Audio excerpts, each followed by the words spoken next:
Buenas tardes, queridas paisanas y paisanos. Hoy tenemos un Facebook más, pero no es un Facebook más. Hoy tenemos un capítulo muy especial de una serie que vamos a trabajar a partir de hoy de manera mensual sobre gastronomía mexicana, patrimonio de la humanidad. Y vamos a comenzar esta sesión con este maravilloso capítulo que cuenta con dos invitados fantásticos, uno a cada lado de la frontera. El primero es Eric Daniel González, que nos está conectando con nosotros desde la Ciudad de México, y desde Austin, Texas, tenemos a la chef Ileana de la Vega. Este capítulo se titula Los hijos del maíz, y como les contaba, es a cada lado de la frontera, entonces lleva el subtítulo muy sugerente de expresiones a ambos lados de la frontera. Y el objetivo es que ustedes conozcan un poquito más de la gastronomía mexicana, cómo se cocina, qué está pasando, cómo se ve a ambos lados de la frontera, porque como sabemos, acá en Texas, pues se come mucho, mucho mexicano y muy bien. Entonces, les voy a platicar un poquito de nuestros invitados. Muchísimas gracias a los dos por acompañarnos, Gracias a ti. para que conozcan, para que los conozcan un poco más y sepan el nivel de invitados que tenemos. Ileana de la Vega es la propietaria del restaurante El Naranjo, como ya dije, en Austin, Texas. Es originaria de la Ciudad de México y ha dedicado su vida a la diseminación del conocimiento sobre la gastronomía mexicana en su papel de educadora, propietaria de diversos establecimientos y consultora en materia culinaria. Es propietaria del restaurante y escuela de cocina El Naranjo en Oaxaca, México, el cual recibió muy buenas críticas a nivel internacional por su interpretación de la cocina oaxaqueña. En 2012 decidió abrir una sucursal hermana, El Naranjo, en Austin, Texas. En 2014, Ileana fue acreedora al premio OTLI, que es una distinción que otorga el Instituto de Mexicanos en el Exterior a las personas que han dedicado su vida a realizar acciones en favor de México y de los mexicanos en el exterior, en este caso promover la cultura y la gastronomía mexicana. Asimismo, Ileana es consultora de la Universidad de Stanford y es la delegada de Texas del Conservatorio de Cultura Gastronómica Mexicana. Como vemos, es una persona incansable con múltiples proyectos. También tiene el proyecto Mexican Culinary Traditions, que es una agencia orientada al turismo gastronómico. Y además, pues ella ocupa su tiempo ofreciendo simposios, talleres y programas de radio. Yo no sé de dónde sacas tanta energía, Ileana, y tanto tiempo para hacer todas esas cosas. La pandemia mucho de eso, pero bueno, todavía seguimos incansables haciendo estas cosas. Ahorita lo que estoy y antes que sí, muchísimas más cosas, ¿no? Muchas gracias por estar aquí, por invitarme a participar hoy en la tarde.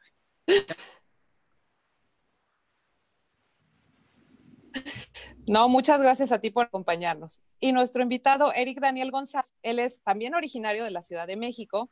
Eric se formó en el Centro de Estudios Superiores San Ángel. Desde 2005 es el chef ejecutivo de Fonda Mayora, uno de los restaurantes del reconocido Gerardo Vázquez Lugo, con quien comenzó a colaborar incluso antes de graduarse y que lo llevó a ganar su primer concurso culinario con tan solo 19 años. Eric también ha estado vinculado con otros proyectos, en este caso el denominado Maizajo, desde el cual se busca revitalizar y dar a conocer la riqueza del maíz en nuestro país, creando una tortillería de barrio muy diferente. Previamente también laboró en el restaurante La Gruta y en 2015 fue invitado a participar como chef de cocina mexicana en el restaurante Ova en Brasil. Su amor por la cocina es herencia de su abuela y su filosofía de trabajo está marcada por la convicción de que la colaboración lleva al crecimiento y que uno debe trabajar mano a mano con otros para alcanzar una meta común. Y bueno, pues aquí creo que esa filosofía nos casa perfectamente, Eric, porque estamos aquí juntos con el objetivo común de presentar la riqueza de la gastronomía y en particular del maíz, que creo que es uno de los elementos más importantes de toda la gastronomía mexicana y que data de cientos de años atrás en nuestra historia, desde antes de ser México, desde que éramos Mesoamérica con sus diversos pueblos. Creo que la tradición del maíz inclusive llega desde esa época. Entonces, bueno, yo quiero comenzar a detonar esta conversación con ustedes para que también la gente que nos está sintonizando pueda comenzar a conocer de esto. Y por favor, queridas paisanas y paisanos que nos están sintonizando, No se olviden de poner sus preguntas en el chat y las vamos a ir contestando conforme vamos a llevar esta conversación. Entonces, bueno, queridos Eric y Liana, si alguno de ustedes quiere hablar un poquito más, porque decimos la gastronomía mexicana, patrimonio de la humanidad, pero ¿por qué es patrimonio inmaterial de la humanidad? Empecemos como a aterrizar un poquito ese concepto. Bueno, en 2010 se empezó a hacer, en 2008, perdón, se puso una solicitud a la UNESCO para solicitar que fuera reconocida la gastronomía mexicana y bueno, el sustento de esta solicitud era el maíz, precisamente. Esa vez en París no se logró, pero eventualmente se logró en 2010 con el paradigma de la cocina michoacana. O sea, lo que se buscó en este momento, y es importante decir que el tener el reconocimiento de la UNESCO quiere decir que es algo que está en peligro de extinción. Entonces, se escuchó el paradigma de la cocina michoacana que pasa de generación en generación y que hay muchas fiestas alrededor de la cocina y cosas por el estilo. Entonces, tomó ese como ejemplo para apoyar la solicitud a la UNESCO y se nos otorgó ese reconocimiento en el 2010. Esa es un poquito la historia, pero bueno, se hace en el sentido de que está en riesgo de desaparecer esta gastronomía. Y creo que eso ha impulsado muchísimo más la gastronomía mexicana, en tanto para los mexicanos entenderla y para los que estamos a cargo de esto, bueno, pues también exportarla de alguna manera, ¿no? Propiamente. ¿Sabes qué pasa también? Que muchas personas se preguntan por qué otras gastronomías del mundo no están como patrimonio. Pues lo que hace el paradigma es que habla de que nuestra gastronomía no solo es cocinar, sino somos un patrimonio que viene con cultura, que viene con historia. Es una técnica que se hace para nuestro principal alimento, que es el maíz. Y también tiene como todas estas recetas y como dice Ileana, han pasado de generación en generación, ¿no? ¿Qué hace la UNESCO? Va buscando en diversos países cómo rescatar tradición, cultura, y creo que la diferencia entre el 2008 y el 2010 es que no se enfocó solo en un ingrediente, sino ya se enfocó en la gastronomía completa de Michoacán en este caso, ¿no? Pero no solo la michoacana habla que tiene eso, sino la cocina mexicana, ¿no? Era como un ejemplo específico para poder, bueno, llevar a cabo el expediente. Así es. No, y sabemos que la gastronomía michoacana pues también tiene como base de muchos de sus platillos el maíz, que es nuestro tema de hoy, y creo que es la base de la comida mexicana en general, ¿no? ¿Cuáles consideran que son los ingredientes base aparte de este maíz? Bueno, está el frijol, obviamente, está el chile, están o sea, todo lo que conforma la misa. En este caso, bueno, pues es obviamente el maíz, el frijol, el chile, la calabaza, hierbas, o sea, como los quelites y todo eso, el tomate, o sea, todos esos, ¿no? O sea, todo lo que conforma los chayotes, todas esas cosas. Pero en general, lo más importante es tener frijoles, tener maíz y tener chile, que eso es lo que nos identifica como cultura, ¿no? La llaman la triada mexicana, que es algo súper interesante. A mí me gusta mucho indagar en este tema porque es una alimentación tan sana, porque en el maíz encontramos carbohidratos que te aporta la energía, ¿no? El chile tiene todas estas vitaminas que necesita el cuerpo, minerales, y bueno, la mezcla del maíz con el frijol al final se convierte en una superproteína. Es por eso que nuestros antepasados o nuestros ancestros o incluso nuestros abuelos todavía tenían muy buena salud, ¿no? No sufrían de obesidad, no sufrían de diabetes, porque su alimentación estaba basada en todo esto, combinado con los demás ingredientes que tiene la milma, la calabaza, la chilacayota, bueno, hace magia cuando come uno, ¿no? Claro. Algo que pues los niños ya no se alimentan así o los actuales adultos ya no nos alimentamos así. Cambiamos mucha de la proteína que a lo mejor te incluía el frijol por carnes, por aves, que antes pues no era base, ¿no? Antes un niño, en el libro se habla de que comían una media tostada en el día, una tostada completa, y eso los mantenía sanos. Además, el aporte que le da la cal del proceso de la nixtamalización hacía que los huesos, los dientes se mantuvieran fuertes. Sí, así es, porque no es el maíz por el maíz solo, ¿no? O sea, que es rico como alimento, pero no es tan nutritivo, salvo que se haga el proceso de nixtamalización, ¿no? Lo que ya se hace como para hacer masa para tortillas o todos los antojitos o eso. Pero si no está ese proceso, realmente el maíz en sí no tiene mayor efecto nutrimental, ¿no? Y bueno, ya que tocan el tema, yo creo que hay muchas personas que no saben exactamente a qué se refiere uno con el proceso de nixtamalización. A veces, pues ya mucha gente compra sus tortillas hechas y esa parte como del proceso de la tradición, que antes estaban nuestras abuelas en el metate moliendo, aplanando y después hacían sus tortillas con todo el proceso completo, pues creo que se ha perdido, ¿no? Entonces, ¿podrían comentarnos un poquito más qué implica este proceso de nixtamalización y qué sucede en este proceso con el maíz? A ver, te dejo tu experiencia en México y yo luego hablo de mi experiencia en Estados Unidos. ¿Qué tal? Ok, bueno, mi experiencia en México, cuando comenzamos todo el proyecto de desarrollar una tortillería, pues tuvimos que entrar de lleno, ¿no? Gerardo ha sido mi mentor por muchos años, desde que empecé mi carrera, ya llevo 10 años con él, pues él me metió de lleno en el proceso de nixtamalización, ¿no? Y como cada maíz tiene un proceso diferente, una temperatura diferente, una cocción diferente. ¿Qué es la nixtamalización? De entrada es una técnica prehispánicas, nosotros la definimos así, donde la cocción del maíz se hace con cal. Este proceso pues surge históricamente, antes servían el maíz y de repente las cenizas comenzaron a caer dentro de la olla y esto generaba una reacción alcalina que hacía que el maíz se volviera digerible y además que aportara pues todos estos beneficios que tiene la nixtamalización. Entonces, nosotros comenzamos con diversos maíces a probar qué pasaba y ahí fue donde nos dimos cuenta que de entrada sí los maíces se pueden nixtamalizar, pero necesitan diferentes tiempos, diferentes temperaturas.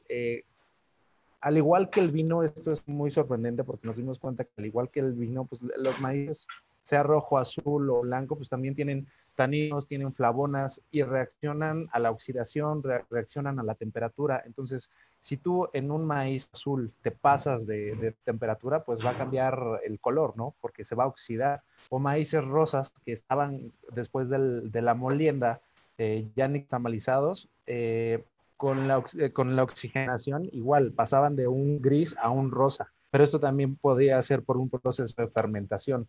Entonces es donde comenzamos a entender que cada maíz pues realmente es único y cada maíz a lo mejor no va a ser específicamente para hacer tortillas, ¿no? Va a ser para hacer un guiso, va a ser para hacer alguna masa de tamal, o el maíz pozolero, ¿no? Que revienta y al final no lo usas para una tortilla, lo usas realmente para hacer pozole. Entonces, el proceso de nixtamalización yo creo que viene a cambiar la dieta de los mexicanos, viene a cambiar la dieta de nuestros antepasados, porque es donde ellos empiezan realmente a nutrirse. Y es lo que hablábamos de que esta nutrición hacía que nos mantuviera sanos, algo que se ha ido perdiendo. Actualmente en México ya no hay tantos molinos que hagan el proceso de nixtamal. Sí lo hacen, pero hierven, avientan cal cuando están moliendo. Entonces, pues iba un aporte de cal, pero ya ni siquiera es cal hidra. Entonces, lo que nosotros empezamos a hacer fue, como todo este proceso, retomarlo y empezar a hacer nuestras propias tortillas con un proceso de nixtamalización tradicional, con cal viva. ¿Qué es la cal viva? Pues es la cal natural que al momento de que la pones con agua reacciona y se le añades al maíz y esto hace un proceso muy diferente que cuando la hierves y le añades la calidra. Es un proceso que deja reposar el maíz dependiendo de su tiempo de cocción de cada maíz y al otro día o 8 horas después tú puedes empezar a utilizarlo para hacer tu masa, ¿no? Algo que es muy triste es que en México también pues, han comenzado a utilizar un montonal de gomas, de aditivos, de blanqueadores, ¿no? Si la persona quiere que sus tortillas sean blancas, pues ya no le pones menos sal, ¿no? Le pones un tipo de blanqueador que es un líquido transparente que al final son productos químicos. ¿Por qué pasa? Porque si la gente quisiera realmente comer tortillas, el maíz, cuando es un maíz nativo, es mucho más caro. La gente no lo quiere pagar, ¿no? Las tortillerías actuales o muchas tortillerías lo que hacen es reducir sus costos añadiendo harina y no les importa si es harina de trigo o es harina de maíz, que al final termina siendo pues algo ajeno al proceso natural de la nixtamalización. Así es. Yo les platico un poquito de mi experiencia con el nixtamal y la tortilla y toda esta historia. Bueno, mi familia es oaxaqueña, yo nací en la Ciudad de México, o sea, bueno, toda la vida comiendo tortillas, pero bueno, luego radiqué en Oaxaca, tuve un restaurante allá por 11 años, más o menos, del mismo nombre, El Naranjo, que fue también como, partió un poquito el esquema de la comida oaxaqueña allá, pero bueno, eso fue en su momento, ¿no?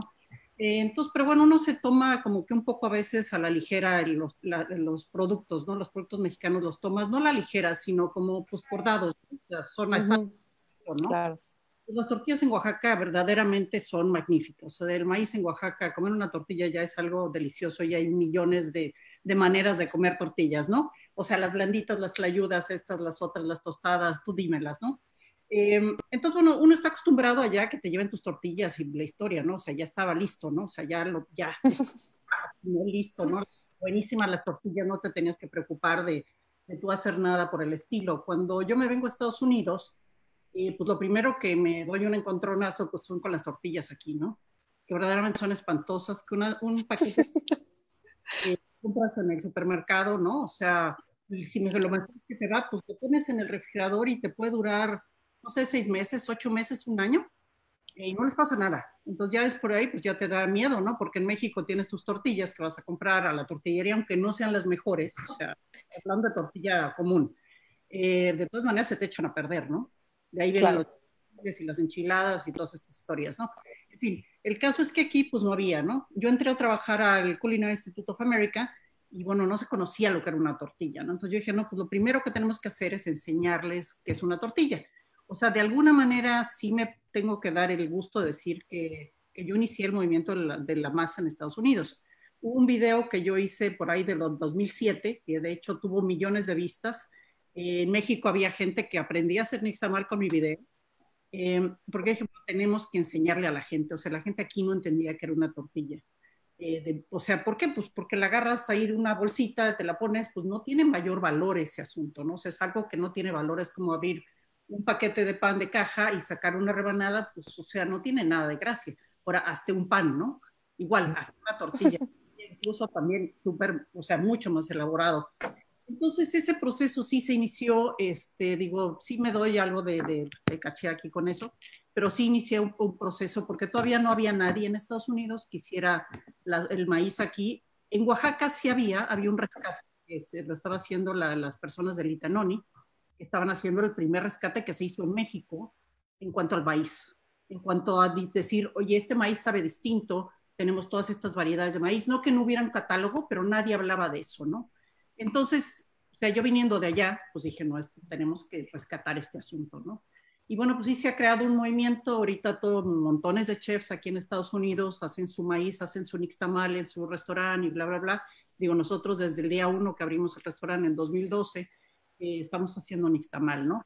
Y con maíz mexicano, también variedades diferentes, diferentes colores, diferentes sabores, texturas y demás, porque el maíz es algo verdaderamente maravilloso porque es de las pocas cosas que crecen en cualquier altitud y en cualquier terreno, ¿no? O sea, puede ser un alto, puede ser un bajo, puede ser un mar, o sea, va a adquirir diferentes calidades, ¿no? O sea, va a ser diferente, ¿no? O sea, uno va a ser a lo mejor con más fibra, con menos fibra, más suave, más duro, etc.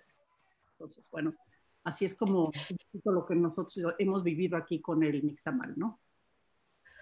Sí, creo que afortunadamente yo que lo puedo atestiguar en Estados Unidos, pues cuando menos en Texas ya hay mucha más oferta de tortillas que ya, como dices, tienen un componente más tradicional y son a lo que de verdad estamos acostumbrados como tortilla, ¿no?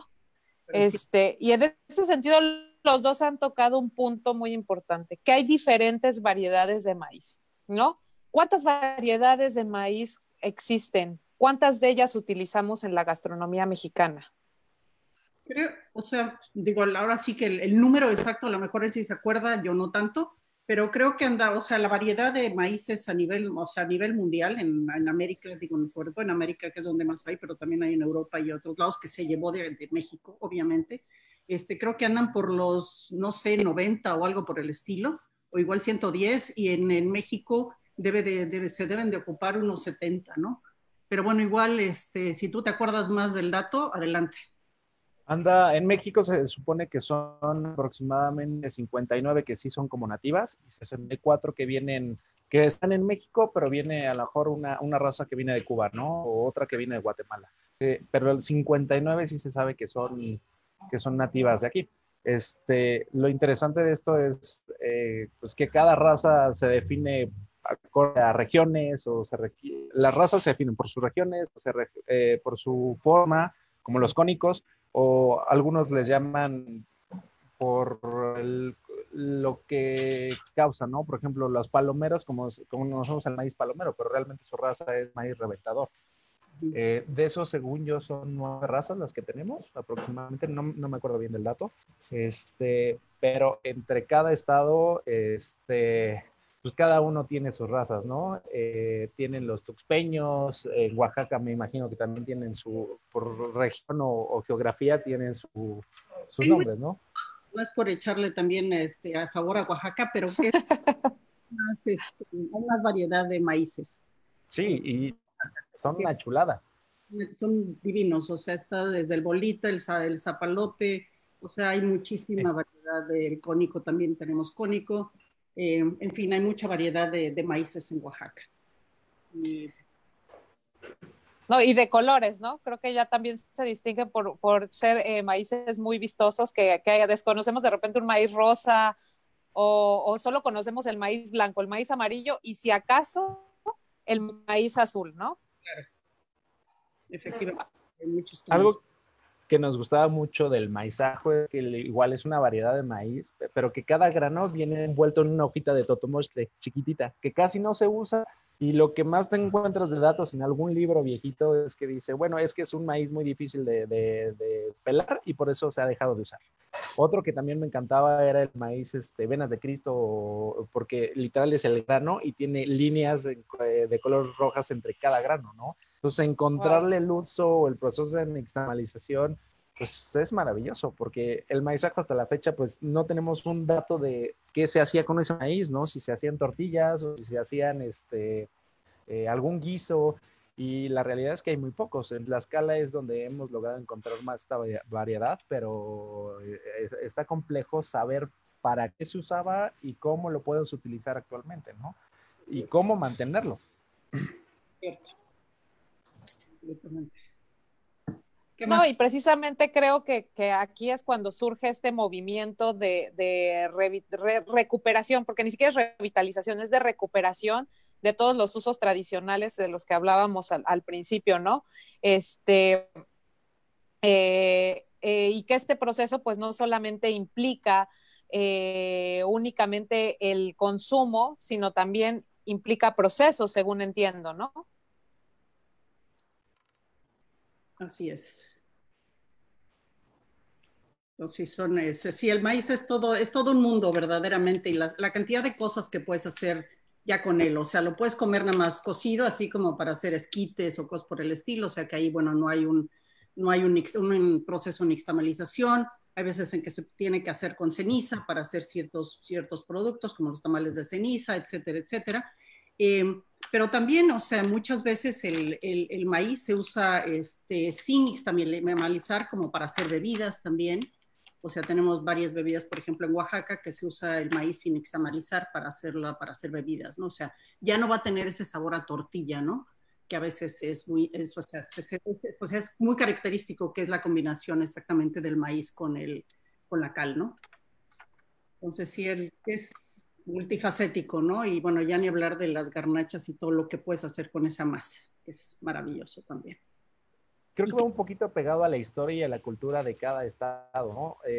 Bueno, por ejemplo, algo que me gusta mucho de identificar de los guisos que se pueden preparar es, por ejemplo, que un guatape veracruzano, pues es lo mismo que un guatape tamaulipeco, lo único que cambia es el color, ¿no? En Veracruz es rojo y en Tamaulipas es verde, pero al final es el mismo uso, es el mismo guiso y es la misma, el mismo uso que le dan a nutrirse las personas. O no sé, te vas a una zona más rica, Estado de México, y hacen todavía los atapacuas, que igual son guisos calientes, picantes, que sustentan la vida. Entonces habla de que el maíz siempre ha estado presente históricamente, culturalmente, para nutrir al ser humano, ¿no? Entonces, es la parte que a mí no me gusta tanto, de qué mal que todos estos guisos, que todos estos platos tan históricos, tan culturales, pues se vayan olvidando poco a poco, ¿no? Porque traemos mucha tradición, mucha cultura, y de ahí el patrimonio. Claro.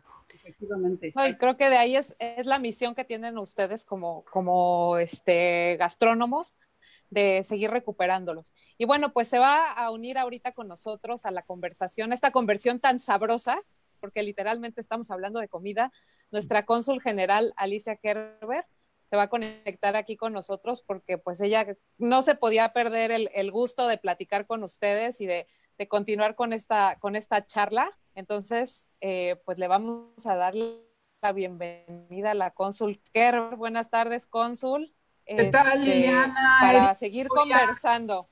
Hola, Un gusto poder conectar con ustedes, aunque sea a través de estas plataformas electrónicas, y sobre todo, como decía Nuria, de tener una plática muy sabrosa de un tema que para las representaciones consulares es esencial, porque nos permite, a través de la gastronomía, hemos podido abrir muchas puertas que de otra forma permanecían cerradas. A través de la gastronomía hemos encantado a muchas personalidades que a lo mejor no se identificaban con México y que a partir de la comida mexicana, pues ahora tienen otra imagen muy diferente de México, ¿no? Lo comentaban, me parece, en un principio, Nuria, de esto de que la comida mexicana es patrimonio común de la humanidad, no solamente por lo rica que es, ¿no? Sino porque es parte de nuestra cultura, de nuestra identidad, de nuestra historia, de los recuerdos, del tipo de tierra que hay en México, desde la tierra negra, pues está en el sur, hasta la tierra roja, que está que está en el norte la negra, en el sur más roja. O sea, las especies que se van generando en la geografía de México, pues también nos permiten hacer como la presentación de turismo gastronómico, porque ahora la gente ya no quiere nada más ir a sol, mar y tierra. Bueno, y ahorita en COVID no quieren ir a ninguna parte, pero ya no quieren nada más dedicarse al turismo de sol, mar y tierra, ¿no? Sino que quieren también tener todo el paquete completo, cultura, historia, y parte de ello es también tener una comida auténtica, autóctona, que la encontramos pues muy identificada, por ejemplo, no sé, en el tema del maíz, desde los bocoles que se hacen en Tamaulipas, las corundas en Michoacán, ¿cómo se llaman? Las tortillas. Tlayudas enormes, o sea, todo ese tipo de comida nos hace una presencia tan rica y es, yo creo que un elemento diplomático fundamental, es una llave fundamental para abrir puertas a nivel internacional. Me comentaban de unas especies de maíz que yo en la vida había escuchado. Lo único que sé es que las tortillas, pues sí, son muy ricas en México. Acá en Estados Unidos saben dulce. No sé por qué, pero saben dulce. Si uno quiere hacer un pastel de elote en México, hay que ponerle azúcar. Si uno quiere hacer un pastel de elote aquí en Estados Unidos, no le pongan azúcar porque sale demasiado dulce, ¿no? Entonces, no es lo mismo un taco al pastor en un puestito de México que un taco al pastor aquí en Estados Unidos, porque ese saborcito dulce como que, no sé, no. Pero, por ejemplo, me decían que hay unas especies que se han desaparecido, y ustedes me corregirán, el teocintle, si lo conocen, el maíz grana y el maíz quetzalcóatl. Yo esas especies no las había escuchado, pero sí recuerdo que de chica jugaba con las muñecas de maíz cuando íbamos a algún pueblito, que era maíz flaquito y le dejaban los pelos de elote arriba, y la gente del pueblo te lo armaba y te lo dejaba como una muñeca. Yo no jugaba con las muñecas de maíz, ¿no?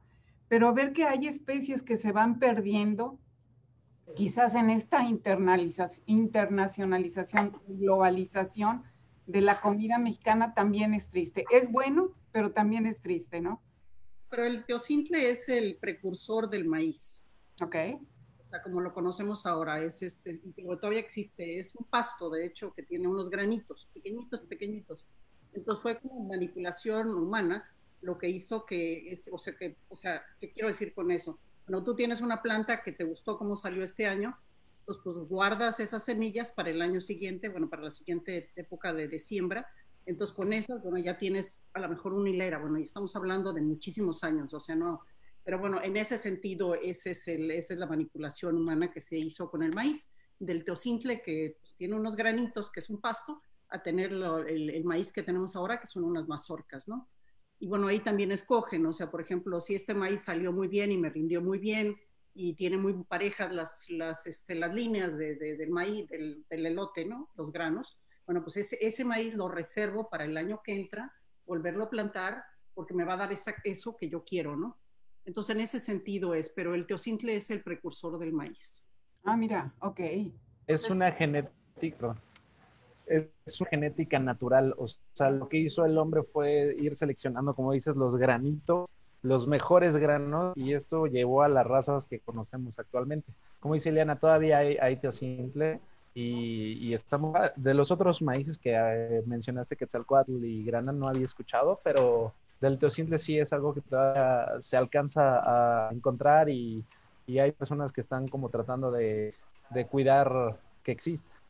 Sí, sí, sí. O sea, si vas al jardín etnobotánico en Oaxaca, hay plantas de teocintle, por ejemplo. Wow, pues estaría increíble poder ir al Jardín Botánico de Oaxaca, pero en estos momentos nos reservamos. Claro que promovemos que toda la gente, una vez que pasemos COVID, pueda visitar Oaxaca. Es un destino fundamental para conocer la auténtica cocina mexicana y sobre todo la cocina prehispánica mexicana, que se da mucho en esta zona, que también estamos tratando de internacionalizar a partir de las representaciones consulares, el consumo de insectos, la comida prehispánica auténtica, quizás un poco modificada para que sea bien aceptada en el exterior, pero siempre pues tratando de promover todo lo que es nuestra gastronomía. Pero ustedes, por ejemplo, ¿cómo ven el futuro de la gastronomía mexicana ahora con hablando un poco de la globalización, con el ingreso de producto? Normalmente exportamos muy buenos productos, de repente tenemos productos, no sé, como chiles que vienen de Asia, que quizás no tengan la calidad que tiene nuestra comida mexicana, pero se modifica la esencia de la comida mexicana con estos nuevos productos, porque eso es lo fundamental de la gastronomía mexicana, las especies auténticas, ¿no? O sea, el sabor es distinto porque, bueno, es como el vino, como lo decía Erika hace ratito, o sea, es como el vino, efectivamente. Entonces, tanto chiles como, pongamos chiles, que es lo que más se produce, los traen de China o los traen del Perú, esos son los lugares más comunes. De hecho, pasan a México, porque no necesariamente esos lugares hay, por ejemplo, comercio con Estados Unidos. Entonces, pasan por México, se quedan muchos en México, la gente que son más baratos, entonces mucha gente se va por precio más que por calidad, y compran esos chiles en lugar de comprar, de exigir que nada más se vendan los mexicanos, ¿no? Digo, yo afortunadamente aquí sí los conozco los chiles bien, o sea, los que son mexicanos y los que no, tienen algunas características que no hay pierde, sabes que no son mexicanos, el sabor, el color, qué sé yo.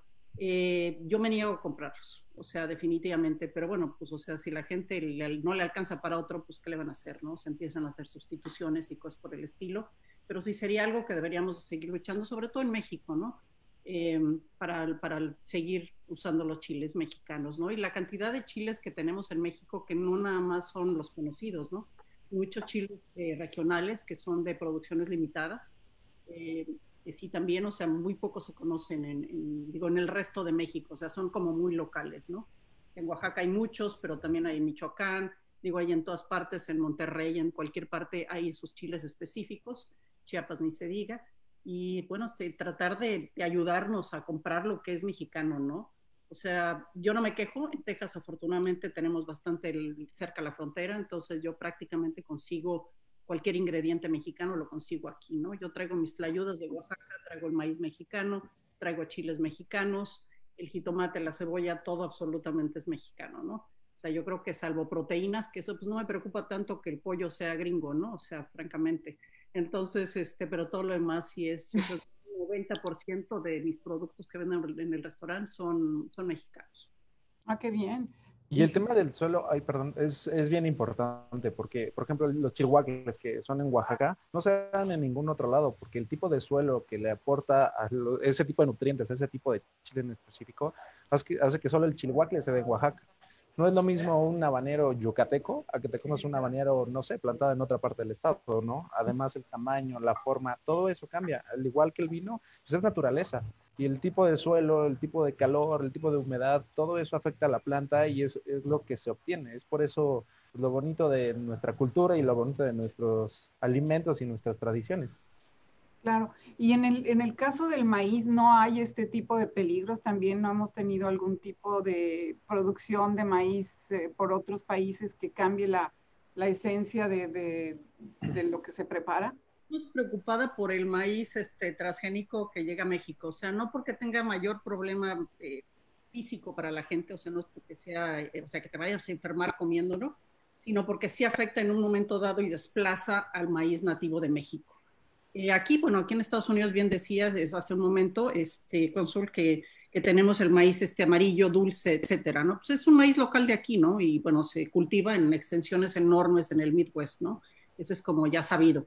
Pero no, aquí no tienen, o sea, no hay hay algunos lugares, sobre todo tipo frontera, como en Arizona mismo, en Texas, que hay maíz nativo, que está desde antes del, perdón, de la conquista, que todavía se sigue utilizando en muy pequeñas cantidades, pero en general no hay de que quieran quitarnos el mercado como en el caso del Chile, ¿no? O sea, no ha llegado a ese extremo, yo creo, pero sí es más preocupante lo que está llegando a México que lo que realmente están quitando, ¿no? O sea, porque ahí quitan el interés de la gente, es mucho más barato un maíz comercial que un maíz criollo, ¿no? Como les decimos en México, nativo, endémico, ¿no? Además, como están modificados, son mucho más resistentes y que mucho mayor producción, ¿no? Una persona llegamos a conocer campesinos que han decidido sembrar otro tipo de productos que maíz, ¿no? Porque no les es redituable.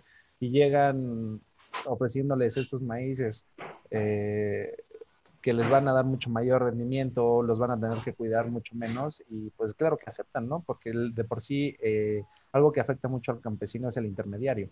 Entonces el intermediario se lleva toda la ganancia y quiere vender el maíz a un precio altísimo, pero el campesino se queda con una mínima parte que lo usa para vivir al día. Y creo que eso es algo que nos debe de preocupar como mexicanos porque los transgénicos sí pueden desplazar a los nativos, sí pueden alterarlos porque al final son más resistentes, ¿no? Y es mucho más fácil que un campesino decida sembrar una semilla mucho más fuerte, que igual te va a nutrir, pero al final ya no va a ser esta semilla que viene históricamente modificada naturalmente por los años, ¿no? O sea que sí está, por ejemplo, si uno prepara un platillo mexicano ya con maíz transgénico, ¿pudiera perder la cocina mexicana su reconocimiento como patrimonio común de la humanidad al perder su esencia? Yo no creo, y es esto, o sea, lo otro que hay que entender es que esto es un patrimonio inmaterial, o sea, físico. Es sobre la cultura que rodea la cocina, ¿no? Entonces, yo no lo creo, pero es parte de las cosas que se están tratando de lograr. Bueno, creo que de la conciencia de todos los que nos dedicamos a esto, del conservatorio también, y todos los grupos que hay de cocineros en México y en el extranjero que nos dedicamos a la cocina mexicana, yo creo que estamos tratando de conservar eso, ¿no? Hay muchos intentos y muchos logros al respecto, pero no creo que se perdiera por eso, no, realmente ahí no creo que pasara, porque no es es un solo elemento al que se está refiriendo. Entonces, que fue el caso cuando se presentó ante la UNESCO, basado en el maíz, exactamente la cocina mexicana en cuanto al maíz, ese expediente no prosperó. Sin embargo, el paradigma de la cocina michoacana como cultural es lo que sí pasó o sea, a ser aceptado por la UNESCO, ¿no? Como patrimonio inmaterial. Y ya que estamos en este foro, ¿no? De cocina a los dos lados de la frontera, ¿hay asociaciones de chefs de Estados Unidos y asociaciones de chefs en México que mantengan alguna comunicación? Pues yo creo que es más bien como por cuates, ¿no? Bueno, yo por ejemplo soy la representante del conservatorio para el estado de Texas, en Estados Unidos, el conservatorio gastronómico mexicano, de la gastronomía mexicana. Pero más bien somos pues por amigos, ¿no? O sea, hay muchos grupos de chefs en México, algunos aquí, bueno, pues tenemos relaciones, ¿no? Y también en México, ¿no? O sea, hay grupos de gente, ¿no? Ya sea por generaciones de que estudiaron en algún lugar o lo que sea, que existen esas camaraderías. Así es. ¿Y Pero en México, Eric, En allá México lo que ha están pasado organizadas? hay muchos grupos también que están surgiendo, muchos chefs, restauranteros. Creo que todos hemos logrado ser conscientes en la importancia no solo de nuestra gastronomía o del maíz, ¿no? Sino de muchos productos en general, desde la milpa, los productos que te da, de el campesino, comprar directamente a pequeños productores, que la economía debe ser para todos, tratar de ir quitando como estos intermediarios e ir directamente al campo. A mí algo que me pasó es que mi generación es una generación muy padre, que nos hemos ido conociendo, no escolar, sino a los colegas que vas conociendo en el medio, y la mayoría está preocupado por ejemplo, amigos de estados de Puebla que se enfocan en la gastronomía de Puebla, ¿no? Y se enfocan en los productos endémicos que tienen, se van al campo, se van al bosque, ahorita que están temporada de lluvias, bueno, pues sacan una variedad de hongos padrísimos que se han ido orando con el tiempo. Entonces, creo que han surgido generaciones muy responsables, generaciones que no creo que dejen perder esta parte cultural, esta parte gastronómica. Y es lo bonito, ¿no? Es lo bonito porque seguramente que pasa aquí también está pasando en otros países, en otros estados. Y lo padre es que ya no es, ay, pues yo descubrí esta información o entendí esta información de este producto y me la guardo, o esta receta me la guardo. Dicen que receta que no se comparte se pierde, ¿no? Entonces, igual la información es acá, de esa forma, o sea, es fluida y, oye, pues yo lo hago así, este proceso de nixtamalización lo hago de esta forma, con este maíz, oye, qué padre, y así ha ido evolucionando un poquito la gastronomía. Actualmente, pues, ha surgido como muchos jóvenes que van de lleno a meterse a su cultura, a su tradición y su estado, y han ido despuntando y les ha ido muy bien. Incluso han sido chavos que se han ido a concursar internacionalmente con San Pellegrino y que ponen en alto a México y a su estado y a sus ingredientes y a sus productos, ¿no? Qué padre escuchar eso, porque creo que algo que nunca se habla es de este concepto de responsabilidad social que tienen los chefs. En Estados Unidos, pues Ileana, tú lo verás mucho con este chef español que está haciendo como las comidas para cuestiones en caso de desastre, etcétera. Pero también hay otros chefs que vienen haciendo ese mismo trabajo con el mismo concepto de responsabilidad social. Y da mucho gusto ver que en México también están los jóvenes chefs como tú, Eric, haciendo este trabajo. Ileana, tú haciendo lo propio acá en Estados Unidos. Nos encantaría poder conocer a diferentes chefs, porque Nuria, ¿te acuerdas cuando estábamos tratando de ubicar? Queremos hablar de la gastronomía en el norte, bueno, en Estados Unidos y en México, ¿no? Algo que nos haga como vasos comunicantes y nos costó un poco de trabajo poder identificar chefs, anduvimos ahí sondeando con amigos y en WhatsApps de grupos a ver que nos dijeran con quienes pudiéramos contar.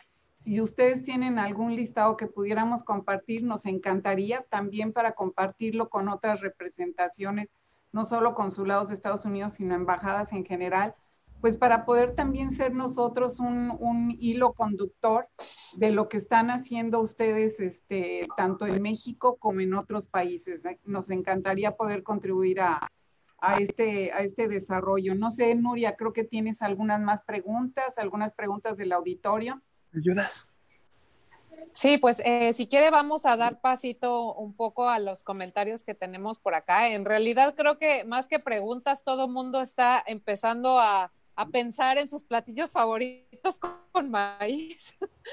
Sí, Y de así todo es. esto que nos hablamos. Silvia Ramírez, buenas tardes. Mabel Zavala, saludos. Froelán Illescas comenta que es una magnífica iniciativa. Saludos fraternos. Nicole Cruz, buenas tardes. Héctor Domínguez, excelente. Denise Fato, excelente plática. Irma Vázquez, me encanta que estén dando esta plática. Ya me dieron ganas de hacer pozole.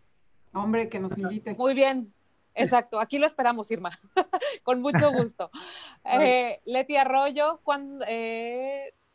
Perla Sebastián, la comida más rica y variada, la mexicana. Claro. Y también alguien que ya dice, Itzel, dice, ya me dio hambre otra vez. Exacto, eso es lo que tenemos que tener todos cada vez que hablamos de comida.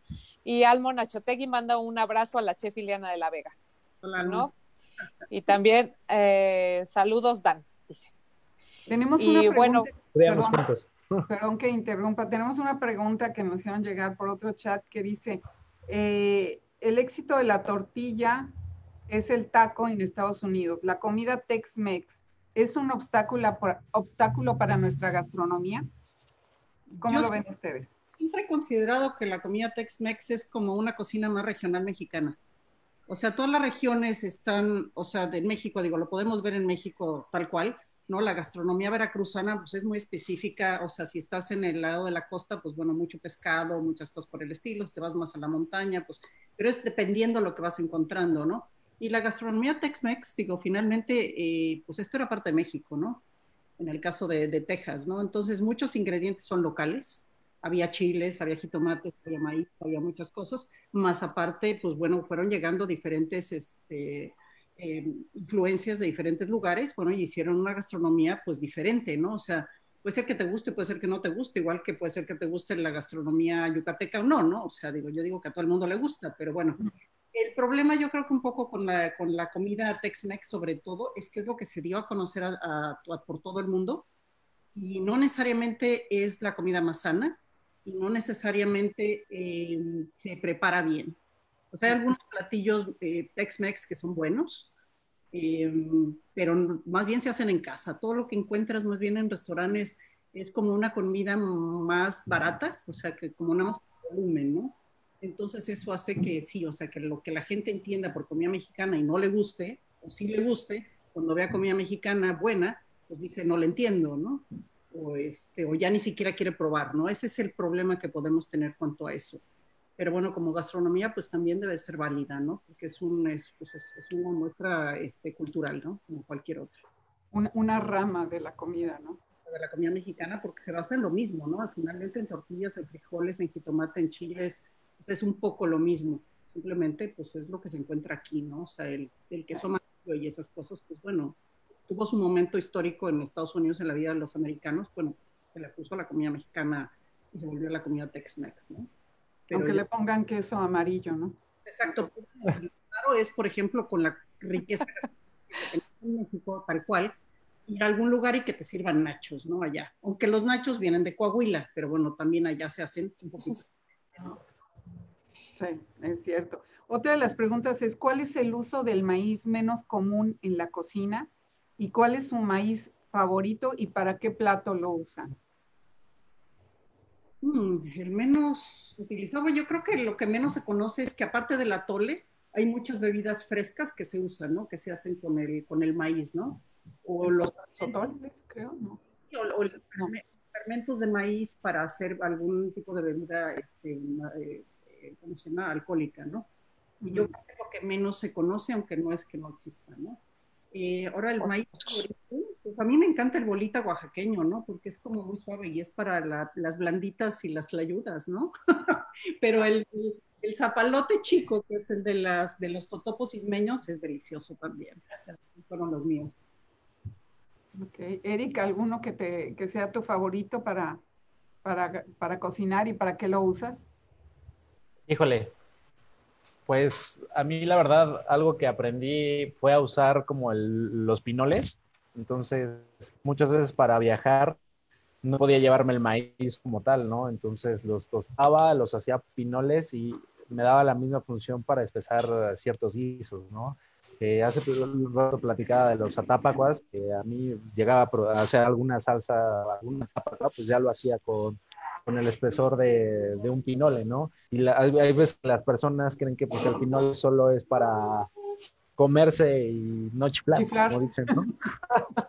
Entonces, yo más que nada de uso de maíz, yo me iría más al tema retomando otra vez el tema de la nixtamalización, porque creo que es algo que se ha ido perdiendo y que la gente lo ha dado pecho, ¿no? Que ya no entienden qué es el proceso o para qué sirve como tal, o como un ejemplo de los niños, ¿no? Cuando preguntan pues, de dónde viene la leche, del súper, ¿no? Ya no es de la vaca, lo mismo creo que pasa con la tortilla.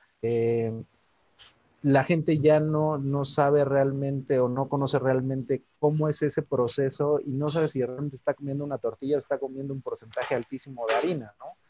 Entonces, más allá de un guiso en particular, creo que podría ser partir de esta base de qué te comes como tortilla y cómo te alimentas, ¿no? ¿Qué le estás dando a tu cuerpo? En cambio, bueno, de guisos, híjole, tengo de mis platos favoritos los tamales de boda, ¿no? El tamal de boda lo conoces en Yucatán y es el mismo tamal de cazuela colado en Veracruz, ¿no? Entonces creo que es por la textura y el tipo de tamal me encanta. No, pues ya nos abriste el apetito, o sea, dime, Nuria. Si me permite, les voy a leer otras preguntas que ya nos han llegado en el chat, porque creo que ya la gente está despertando, no solo el hambre, ¿no? Sí, preguntan, un segundo, perdón. Entiendo que no es posible tener el mismo sabor o las mismas características de terroir, como se dice en el vino, pero ¿qué es lo que hace tan diferente al maíz mexicano del maíz estadounidense? ¿Por qué es tan difícil cultivar la variedad de maíz mexicano acá en Estados Unidos? Bueno, en parte es el terroir y otros son los mismos granos, ¿no? Y el interés de hacer, es un maíz que, o sea, el maíz criollo mexicano es un maíz que no es fácil de producir. Tendría que ser aquí un pequeño productor el que se dedicara a hacer algún tipo de, a cultivar algún tipo de maíz específico y ver si se le da ese maíz, ¿no? Por un lado. Y es un maíz que no va a tener tanta resistencia, como lo comentamos hace rato, como un maíz genéticamente modificado. Entonces, básicamente es eso. Hay algunos ranchos, por ejemplo, que yo sé aquí en Texas, que sí están haciendo, o sea, sí están cultivando maíz local, tejano, pero que sí es un buen maíz, ¿no? O sea, hay uno que le dice, no sé el nombre por qué viene, porque le dicen maíz verde oaxaqueño, pero pues no es verde y tampoco es oaxaqueño. Pero maíz, pero bueno, por ejemplo, en ese sentido, o sea, sí hay algunos, son bastante caros, pero se pueden conseguir, o sea, finalmente, ¿no? Pero bueno, realmente yo creo que los chefs que nos interesamos aquí en Estados Unidos por conseguir un buen maíz, sí se puede conseguir. Y también hay lugares, digo, si alguien quiere el dato, pues con mucho gusto se les pasa, de dónde pueden conseguir en cantidades pequeñas maíz también mexicano en Estados Unidos. Pero bueno, aclaro, el maíz que van a comprar, pues van a tener que hacer todo el proceso de nixtamalización, de lavar, de restregarlo para quitarle el ollejo y después de molerlo, ¿no? Entonces no es así como, o sea, ese proceso que Eric es un proceso bastante tedioso, ¿no? O sea, es aburridón, si lo digo, muy largo, ¿no? O sea, es muy largo, tienes que esperar 8 horas, tienes que hacer muchas cosas, ¿no? O sea, es muy padre, me interesa, ¿no? Pero si lo quieres hacer para hacer unas tortillas hoy al mediodía, pues fíjate que no, o sea, te tienes que preparar para hacerlo, ¿no? O sea, es como mole negro, ¿no? O sea, no te levantas en la mañana y dices, voy a comer mole negro. O sea, el mole negro te tomas 3 días antes para hacerlo, ¿no? O sea, tienes que tener la lista de compras y de todo, ¿no? O sea, no es así de, ¿no? Sino que no es hacerte un sándwich, pues eso voy. Bueno, preparas el mole desde la semilla, me imagino, ¿no? De tostar la semilla, el chocolate, todo eso. Todo eso sí, de los chiles, tostar los chiles y cada ingrediente tiene su chiste, ¿no? O sea, no es nada más aventarlos todos al mismo tiempo tampoco, ¿no? Todos van por partes. Claro. Sí, Perdón, y precisamente hablando de platillos, nos preguntan, bueno, dice Cristian Sagrario, me encanta el tema, ¿podría compartir más recetas con maíz aparte de las tortillas o los esquites? Y muchas gracias. Como receta está complicado, ¿no? Pero bueno, pues digo, porque no tenemos tanto tiempo. Pero yo creo que podemos compartir algunos platillos, ¿no? O sea, por ejemplo, de todo lo que se puede hacer con masa, y nos vamos complementando, pues están las garnachas, los sopes, los tlacoyos. A ver, échale, Eric, también. Los tamales, los uchepos, las corundas en Michoacán, que son deliciosas, esos tamales colados, el pozolillo, que es el grano fresco, pozole, la cegueza en Oaxaca, ¿no? Que es con un maíz tipo, específicamente de Oaxaca. Híjole. Quebradito, O sea, bueno, es que sirve para espesar el maíz, sirve para hacer bebidas, sirve para hacer cualquier, bueno, molotes, bocoles que comentaban hace rato, hay tostadas, están ¿cómo se llaman? Hay estos secos. Pazules, ¿no? El papadzul es una tortilla rellena, ¿no? Pero no, Sí. no es tortilla, sino los otros que van rellenos, ¿cómo se llaman? Que ahorita se me fueron. Los panuchos, Panuchos. los Y los pibiguas, híjole. no, o sea, son innombrables, son miles de cosas, ¿no? De tamales, pues debe de haber mínimo unas, no sé, 200 variedades de tamales en México más, ¿no? Y Porque por temporadas, por festejos. exacto. Otra cosa importante también del maíz, volviendo un poquito al maíz, es que es una de las pocas plantas en el mundo que se utiliza toda la planta, ¿no? Eso es padre, ¿no? Se usa las hojas, o sea, como para vehículo, para hacer tanto tamales, ya sean frescos, ¿no? Como los tamales estos, los uchepos, o para hacer también, o sea, ya cuando están secos, que es el totomuzle, ¿no? Para hacer otras cosas. Y le cae el huitlacoche, ¿no? Pues también el huitlacoche. Los pelitos Sí. también, o sea, el elote, pues usan, es un diurético natural. Ya que sacaste todos los granitos y ya todo y te quedó el elote, bueno, pues pueden ser comida para puercos o se puede hacer fuego con ellos. Las hojas de milpa, que son las hojas largas, verdes de afuera, también se usan para hacer tamales. O sea, es una planta que es verdaderamente generosa, ¿no? En todo lo que nos da el maíz. Muy Y agradecida. cestas. Sí, exacto. También utilizamos para hacer artesanía, ¿no? Exactamente, sí, exacto. Entonces, sí, las muñequitas y los vestidos y todo eso, ¿no? Entonces, sí, o sea, hay muchas cosas que se hacen con el maíz, ¿no? Eso es una planta verdaderamente maravillosa y generosa. Muy bien. No, pues creo que nos han dado una cátedra del maíz. Se me ocurre, Nuria, que ya que tenemos esta plataforma cultural a través de la Cancillería, pudiéramos incluir quizás la elaboración de un recetario con recetas de maíz, exclusivamente de maíz mexicano, ¿no? Con la presencia de ustedes dos que nos acompañan, si pudieran apoyarnos con otros amigos que conozcan, algo que sea como muy auténtico, como muy nuestro, que podamos difundirlo al mundo a través de esta plataforma que tenemos en la Cancillería. Creo que nos sería de gran utilidad. Ahí le dejamos la tarea a Nuria para que haga este enlace con los diferentes Claro. chefs. Creo que nos encantaría poder contar con su contribución. No solamente, aparte también quiero darles no solamente el agradecimiento de haber estado en esta Facebook Live compartiendo pues lo que saben acerca del maíz, sino también pues toda la labor que realizan Eric, tú en México con este concepto también de apoyar a las comunidades en México, Ileana, tú acá haciendo una difusión de la comida mexicana, auténtica comida mexicana, y sobre todo pues el estar con nosotros compartiendo con los que nos están viendo por Facebook creo que es fundamental.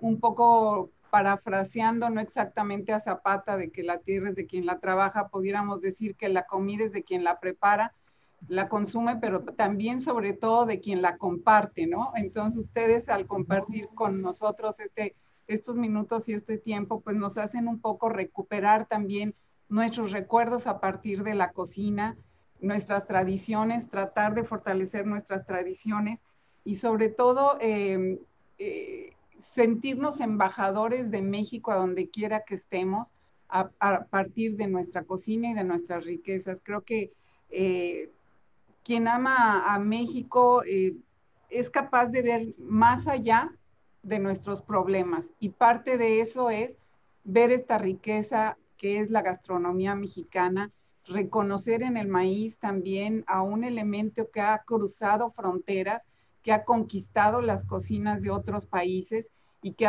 se ha incluido en la preparación de otros platillos a nivel internacional. Así es que por ello, pues quiero darles mi agradecimiento, mi reconocimiento. Estaremos en contacto con ustedes. Y pues, Ileana, nada más dinos para que también sirva de promoción dónde se encuentra tu restaurante para que te podamos ir a visitar.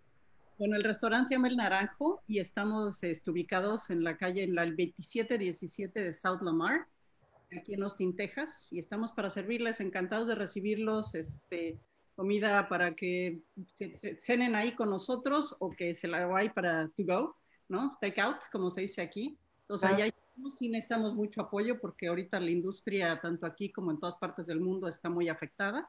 Entonces, sí apoyen a sus restaurantes. Si no quieren, no se sienten cómodos de ir a comer al restaurante, aunque estemos cumpliendo con todas las regímenes de higiene y todo. Bueno, que sea, pues pidan para llevar, ¿no? Y den buenas propinas, porque la gente sí las necesita, o sea, de verdad. O sea, eso no es para el restaurantero, no es para el chef, eso es para los empleados que trabajan ahí, los meseros, en general, para que sigan sobreviviendo, ¿no? Si no queremos que cuando la pandemia se acabe, sobreviva y tengamos una vida en común afuera, que es muy linda, ¿no? Estar ahí en la calle comiendo, que te atiendan y que todo eso, pues hay que apoyar ahorita. Así es, Ileana, totalmente de acuerdo. Eric, ¿dónde se encuentra tu restaurante? Bueno, nosotros estamos en Campeche 322, aquí en la Colonia Condesa. Se llama Fonda Mayor el restaurante, ya llevamos aproximadamente 6 años. Este año cumplimos 6 años. Y bueno, igual, apoyen a sus restaurantes, o sea, en general todos la están pasando mal. También hay servicio para llevar muchos y mucha gente y muchas personas dependen de estos trabajos, ¿no? Nosotros aquí en el restaurante no cerramos, tuvimos todo el tiempo para llevar, para tratar de apoyar a nuestro equipo de trabajo, ¿no? Porque al final, pues un restaurante se vuelve una familia y es una familia que en las buenas y en las malas está y ahorita pues nos toca estar a todos, ¿no? Entonces consuman bien, también es comer rico cuando llevas a casa. Yo trato también de consumir en otros restaurantes, otros amigos, porque también es un gremio, ¿no? Al final y tenemos muchos amigos en conjunto y pues hay que apoyarnos entre todos. Hay que apoyarnos entre todos para salir adelante porque no sabemos si esta pandemia va a durar 1 mes, 2 meses, 3 años, ¿no? Y muchas familias dependen de estos trabajos y son familias que muchas veces llegan a estar al día, viviendo el día. Entonces, ahí sí, échenle la mano a quien pueda. Así es, yo creo que estos momentos o en momentos de crisis, la gente saca lo bueno y lo peor también, ¿no? Entonces, saquemos lo bueno, apoyemos a nuestra cocina mexicana, apoyemos a quienes trabajan en ella, apoyemos a los negocios locales donde se encuentra cada uno de los restaurantes. No dejemos caer nuestra economía, creo que entre todos podemos salir adelante y pues vamos a promoverlos también en nuestras redes para que todo el mundo pueda saber dónde se encuentran y que también trabajamos pues sin ver fronteras, sino con un objetivo común que es no solo promover la cocina mexicana, sino sobre todo presentar a México como un México unido, como un México interesado en sus tradiciones, en su historia y en su gente. Así es que pues muchísimas gracias por acompañarnos. Creo que ya nos pasamos del tiempo, pero esto quedará grabado para la posteridad. No van a poder hacerle edición alguna, así es que, I'm sorry, pero muchísimas gracias, Ileana, muchísimas gracias, Eric, y Nuria, muchísimas gracias por la labor que estás realizando a partir del área cultural. Muchas gracias a todos. Muchas gracias. Pues un placer a todos. Gracias. Hasta luego.